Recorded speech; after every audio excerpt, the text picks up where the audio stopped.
Ladies and gentlemen. Vous écoutez Close-Up Dramatique, le balado sur les actrices de l'âge d'or d'Hollywood.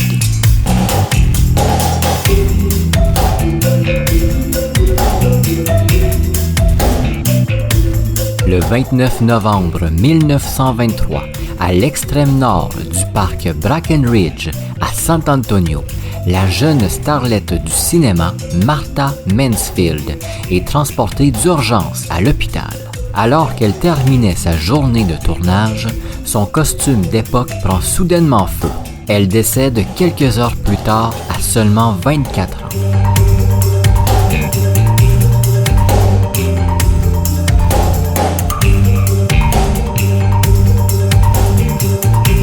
Jason Duval avec vous pour ce nouvel épisode de Close-Up Dramatique. Épisode très intéressant aujourd'hui parce que je vous parle de Martha Mansfield, jeune femme, jeune actrice qui rêvait de gloire, mais qui n'aura malheureusement pas le temps de connaître le succès. Martha Mansfield va décéder prématurément et surtout de façon dramatique à seulement 24 ans. Vous allez voir que sa fin tragique aurait pu être évitée et surtout qu'il y a une petite part de mystère dans ce triste drame. Je vais pas m'attarder plus longtemps sur l'introduction, j'avais très hâte de vous parler de cette jeune femme prometteuse, donc avant ce jour de novembre 1923, qui était Martha Mansfield. On n'a pas beaucoup d'informations sur sa jeunesse, son enfance et ses origines, et il existe même un certain voile sur le vrai lieu de sa naissance. Officiellement, Martha Mansfield naît le 14 juillet 1899 à New York, en plein pendant la fête nationale américaine. Son père est un Américain de souche, tandis que sa mère, Harriet, est une immigrante irlandaise. Harriet est partie de son pays natal aux alentours de 1885 pour gagner les États-Unis, là où tout est possible. En arrivant au pays, Harriet va s'installer à Mansfield, dans l'Ohio, avant de déménager et de gagner New York. C'est ici que certains historiens et même biographes de Martha Mansfield vont dire qu'en réalité, la future starlette serait née à Mansfield. Ce serait seulement quelques années après sa naissance que toute la petite famille aurait emménagé dans la grosse pomme. Ce serait donc pour ça que bien des années plus tard, Martha choisit Mansfield comme nom de scène, puisque Mansfield n'est pas son vrai nom de famille. Pour appuyer cette hypothèse sur sa naissance, il n'y a vraiment rien de tangible et surtout de crédible. Tout ce qui est officiel, acte de naissance, acte de décès, même contrat professionnel dans les studios de cinéma, marque bien la naissance de l'actrice à New York. De 1899 jusqu'à 1910, on ne sait absolument rien de la vie de Martha Mansfield. On perd même la trace de son père et de sa sœur aînée. Aux alentours de 1910, seuls Harriet et Martha vivent sur la 158e rue dans le Bronx. Vers 1912-1913, c'est à ce moment-là que la jeune adolescente qui était Martha aurait fait ses débuts. Du moins, elle a beaucoup d'ambition pour devenir une actrice. Elle est une habituée des théâtres, mais aussi des salles de cinéma. En 1912, elle participe à un concours pour remporter un petit rôle dans une pièce nommée Little Woman. L'adolescente va terminer grande gagnante de ce concours et monter pour la première fois sur les planches. Et pas n'importe quelle planche, puisque Little Woman donnera quelques représentations à Broadway, là où tous les gens de théâtre rêvent de se produire. Encore plus à cette époque, alors imaginez. Martha va commencer à apparaître plus fréquemment au théâtre et lentement, à New York et à Broadway, elle se fait un petit nom bien connu du public. Une fois la pièce terminée, elle va vite se trouver un emploi comme modèle pour artistes, mais aussi photographe. Elle sera l'une des muses de l'un des plus importants illustrateurs new-yorkais du début du 20e siècle, Harrison Fisher. Fisher qui va dessiner, illustrer des centaines, si c'est pas des milliers d'affiches, de pièces de théâtre, de spectacles, de revues et de tout ce que vous pouvez imaginer pendant sa carrière. En tant que modèle photo, elle est aussi très populaire. Alfred Sherney Johnston, un photographe bien connu de l'époque, la prend comme muse lui aussi. Il va réaliser environ 300 photos de l'adolescente dans des robes luxueuses. Elle se fait un très beau portfolio. Jusqu'en 1917, elle va accumuler les petits et grands rôles dans différentes pièces de théâtre. Elle va danser aussi dans des revues. Elle est très jolie et plus elle s'approche de ses 20 ans, plus elle est belle. Les photographes se l'arrachent. Mais en 1917, elle signe avec grand bonheur, sûrement, un contrat avec le petit studio de cinéma Essanay Studio. Un contrat qui va lui permettre de tourner ses 3 premiers films en 6 mois. Ces 3 premiers films tournés ne sont pas avec n'importe qui. Martha joue aux côtés de Max Linder, l'une des plus grandes stars de l'époque et surtout l'une des inspirations de Charlie Chaplin.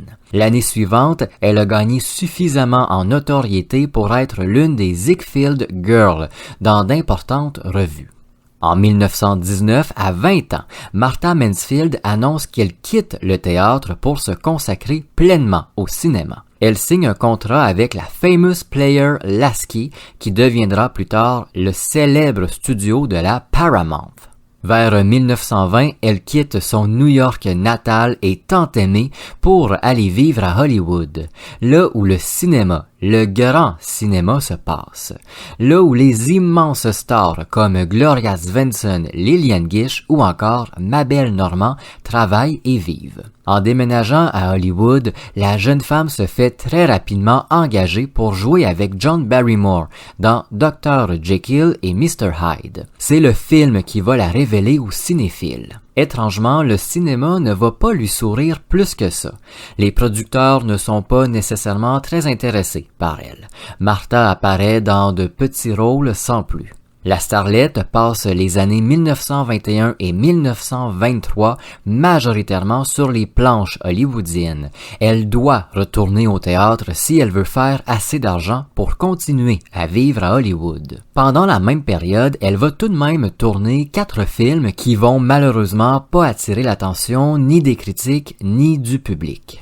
En 1923, son contrat avec la Famous Player Lasky étant terminé, elle se fait approcher par la Fox. Sans grandes offres depuis un bon bout, elle accepte sans hésiter l'offre du studio. Quelques jours seulement après la signature, elle se retrouve avec Bela Lugosi, le futur Dracula par excellence, dans The Silent Command. À l'été 1923, le studio de la Fox annonce à la jeune actrice qu'elle va assurer le rôle principal dans un drame d'époque traitant de la guerre civile américaine, The Warrens of Virginia. Martha Mansfield va être la star féminine d'un film pour la première fois de sa jeune carrière. Elle apparaîtra aux côtés de Wilfred Little dans cette production qui s'annonce grandiose. Martha Mansfield ne le sait pas, mais une tragédie fatale est sur le point d'arriver.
À l'été 1923, la jeune starlette du cinéma Martha Mansfield accepte avec joie de tourner The Warrens of Virginia, un immense drame d'époque sur la guerre civile américaine. Pour la première fois de sa carrière, elle assure le premier rôle féminin d'une production importante. En octobre 23, toute l'équipe de production prend la direction de San Antonio, au Texas, pour plusieurs scènes extérieures. Le parc Brackenridge sera le lieu de tournage pour les scènes de bataille.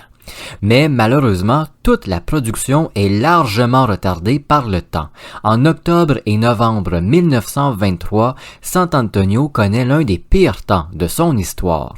Il pleut à chaque jour, les températures sont plutôt froides et empêchent l'équipe de travailler. Tourner plusieurs scènes dans la boîte et l'eau, c'est pas l'idéal et c'est surtout pas ce qu'on veut à l'écran. En plus, Martha Mansfield est très nerveuse sur le plateau.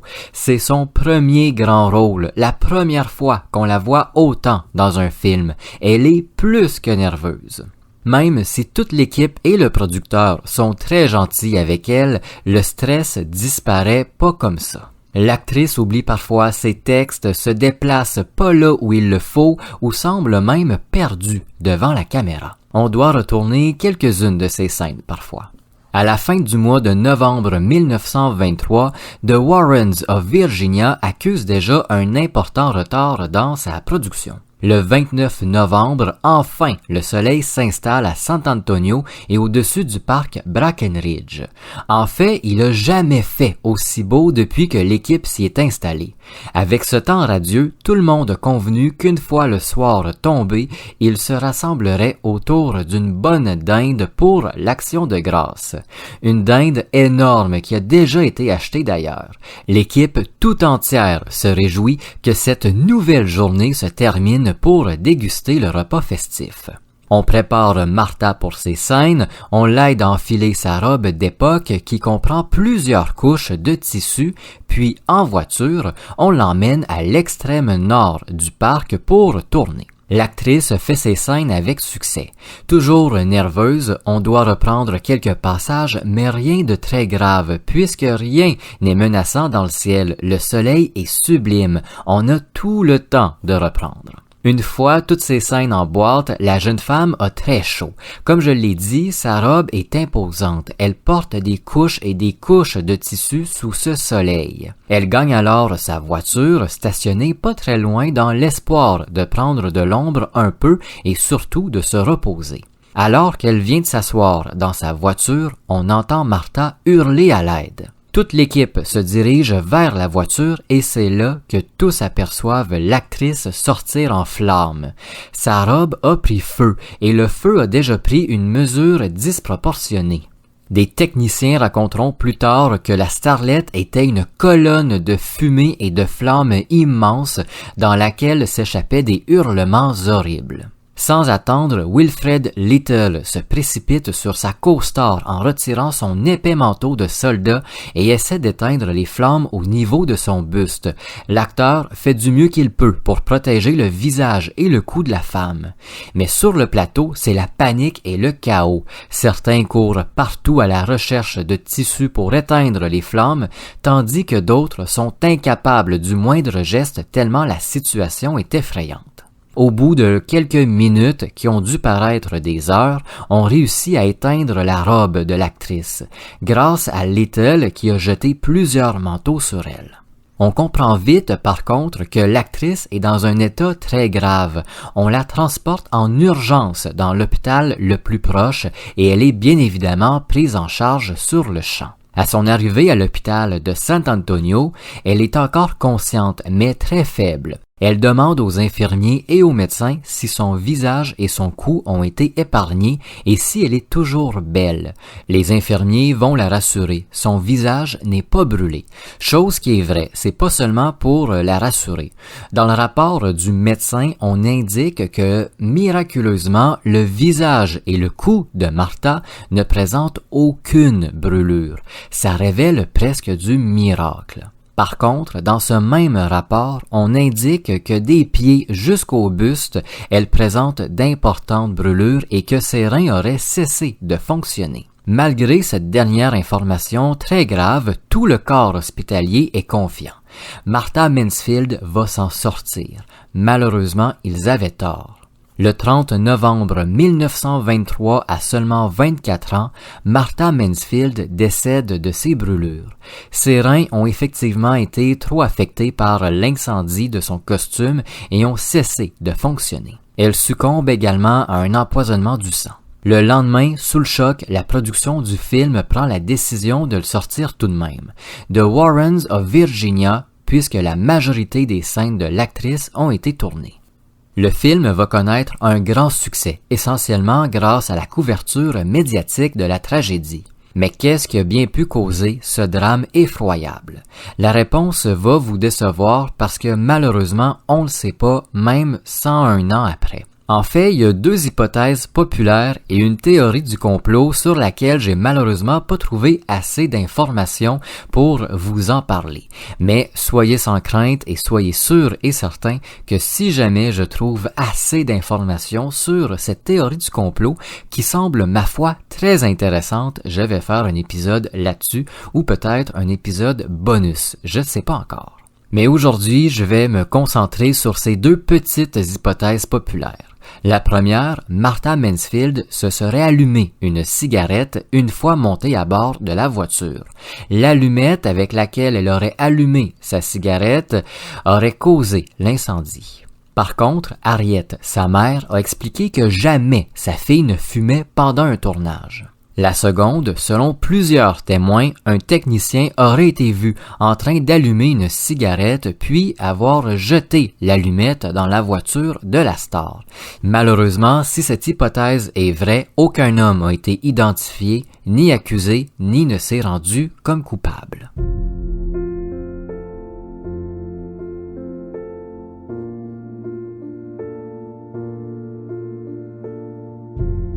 Martha Mansfield n'aura jamais le temps de devenir la star qu'elle rêvait. Elle sera rentrée tragiquement dans l'histoire.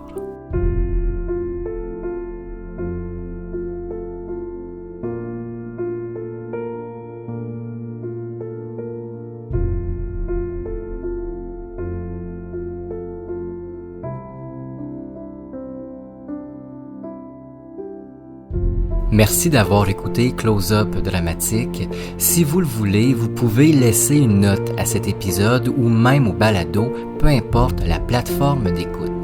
N'hésitez pas à laisser un commentaire, ça aide grandement au référencement de Close-Up Dramatique et ça ouvre la discussion.